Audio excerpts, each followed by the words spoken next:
Well, good morning, everybody.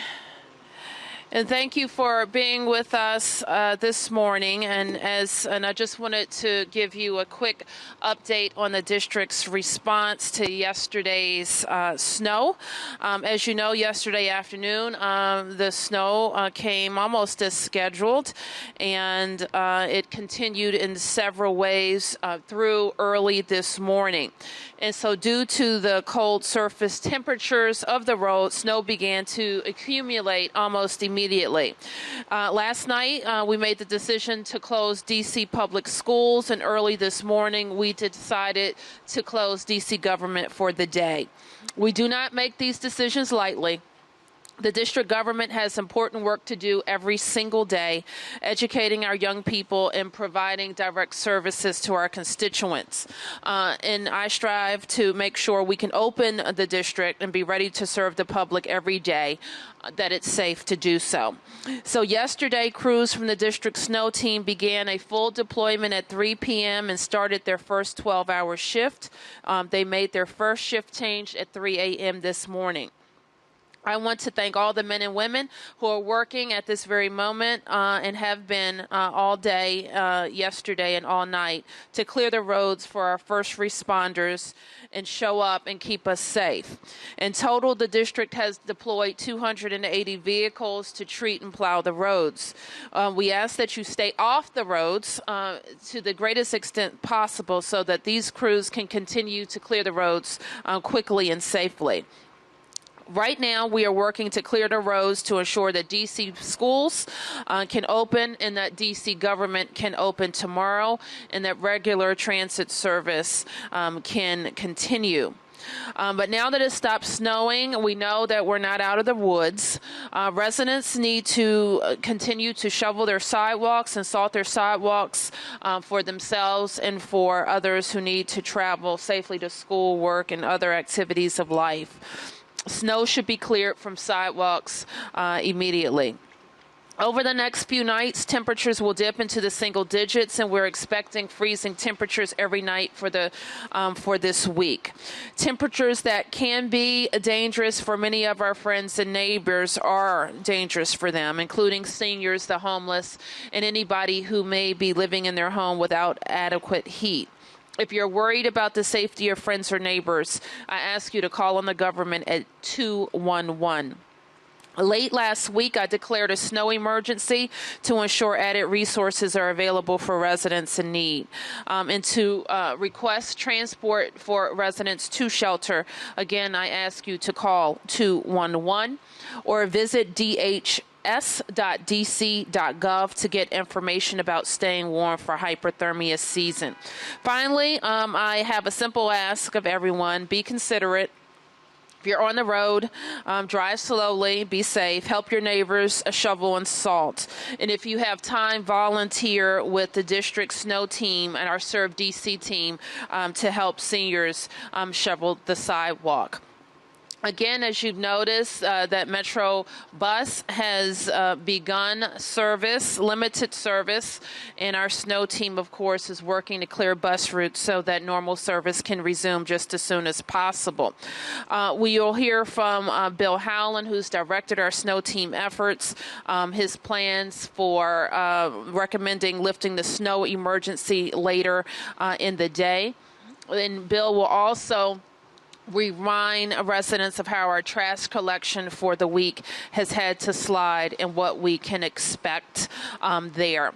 We know that there's been limited power outage in the district. We think 480 households have been impacted, and we expect those power issues to be resolved by late afternoon. Our warming centers also continue to be open. So let me turn to Bill Howland and mention that I'm joined by our team, Leif Dormschow from DDOT, Kevin Donahue, the Deputy City Administrator, Rashad Young, the City Administrator, and Bill Howland, who you'll hear from next. Bill? Good morning. Thank you, Mayor. As the mayor mentioned, we're in our second shift, and we're going to go into a third shift at 3 o'clock this afternoon. The crews will be continue to do what they've been doing as far as clearing the roads. The snow emergency went into effect at 7 o'clock this morning. We're planning to lift it at 2 o'clock this afternoon. We want to be sure that we can get curb to curb on all the emergency routes. After they're working on the main roads right now. We're working on the main roads right now. We want to concentrate on the bus routes next, and then we'll go right back into the residentials and clear those up. And so we anticipate that we'll be able to cover every street by 9 o'clock this evening. So far, as it relates to the snow emergency, we've issued 132 snow emergency tickets, and 132 vehicles have been towed as well.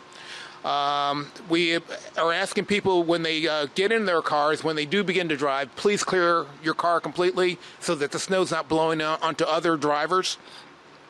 The sun is out right now, and that's really helping us a lot. You've seen a lot of melting going on right now. The temperatures have gotten a little warmer, and that's going to help us too with the snow removal efforts. But we're expecting another storm tomorrow. I believe it's going to start around 11 o'clock. We'll deploy around 8 tomorrow morning. Part of that will be to deal with any refreezing that's going on, and then to prepare for the snow event tomorrow as well. As far as trash collection, we've had to suspend the trash collection today. We just really couldn't get in there and do anything. So we're asking those who have the Monday-only collection, they'll hold their trash until next Monday, and we'll get it Monday. Those that have a Monday-Thursday collection will be there on Friday for their Thursday collection, and we'll get it at that point. And then because this is a holiday week, we're sliding the calendar. So that's all I have. Thank you very much. Any questions? Madam Mayor, can you Yes. address the secondary roads? When might people see the secondary roads clear so they can get out, get to work, get to school tomorrow? Well, just as Bill mentioned, there has been a sweep throughout the city, and he expects by 9 p.m. today that every street would have been covered. So let me be clear that the snow team has been on residential streets, not all of them, but the expectation is all of them would have been hit by 9 p.m. tonight. Mayor, there's a building in Southeast where the pipes froze and they were without water. Do you have an update on that by any chance? A building where pipes froze? I don't. Let me get the information on that. Yes, Tom. Mayor Bowser, if the snow emergency is lifted at 2 o'clock, does the cab surcharge of $15 get lifted then, or would that be still 7 o'clock tonight? Let me find the answer to cab surcharge. Do we know? Tom, let me get the answer to you about that. Yes, Matt. Some people have been complaining about this $15 cab surcharge, not being able to get to work if the buses were shut down. As a new mayor, do you believe that this is a little bit excessive, charging someone that much money to get in a car if they have to go to work or get around when there's no other way available to them? Well, I know that that's been something that has been studied, investigated, and researched, and I think that's where we came down with what was fair. Talk a little bit about the timing today. This was not a rush hour storm as we've had the last couple times around.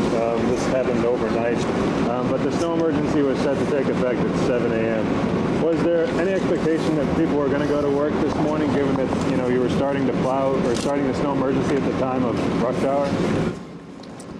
I'm not sure I understand your question. If you weren't starting the snow emergency earlier in the morning, how could you expect that people would be able to clear the main roads? Okay, I'm going to let Bill. The rationale for the snow emergency was when are you going to have the most cars moved?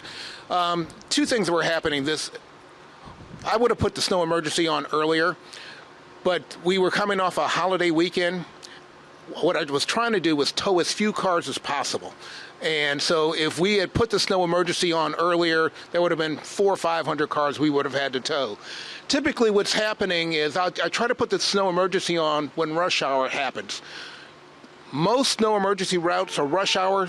People know to move their cars for rush hour. And so I wanted to put it on at 7 when they were going to move their cars for rush hour, and so that we wouldn't have to tow as many cars. Madam Mayor, how did the city do? This is your first big snowstorm. I mean, how did we do? Well, I think that a lot of the roads are clear. I'm going to look at the whole city over the next couple of hours and see how we did. We want to make sure that these plows get to touch down on every street, and we want to be open tomorrow. Yeah. Madam Mayor, over the last week we had the cold emergency and now the snow emergency. Have you had any update as far as the homeless need and people just getting in shelters over the last week or so? Yes, and so we activated the cold emergency late last week. We have made available additional resources to help move families in particular and singles out of shelter. Last week we also made efforts to put in place additional staff that are actually connecting people who have been assessed to get into housing to actually move them into housing. Additionally, with the cold winter emergency, we made available warming centers for people who may be on the streets or do not have adequate heat. So at this point, I think our resources have been sufficient to deal with that need. I don't know if the city administrator wants to add anything. Okay. Mayor, declaring the snow emergency, does that make the city available for federal fund reimbursements? Well, you know, this is a snow emergency. We did not declare a state of emergency. Have you guys had to tow today and last night getting cars parked on snow emergency routes? I think that Mr. Howland mentioned, what was the number, Bill? 132. 132. A couple more questions, guys. Good question for Bill. Over the next few days, this snow is not going to melt. We're not going to get above freezing. So can you talk about the challenges that your crews are going to face dealing with this? This is going to be an ongoing issue. Right. It's really more about freezing and refreezing. So what we're going to have to deal with is a lot of thaw and then refreezing that's going on. Tomorrow's temperatures are going to be extremely cold.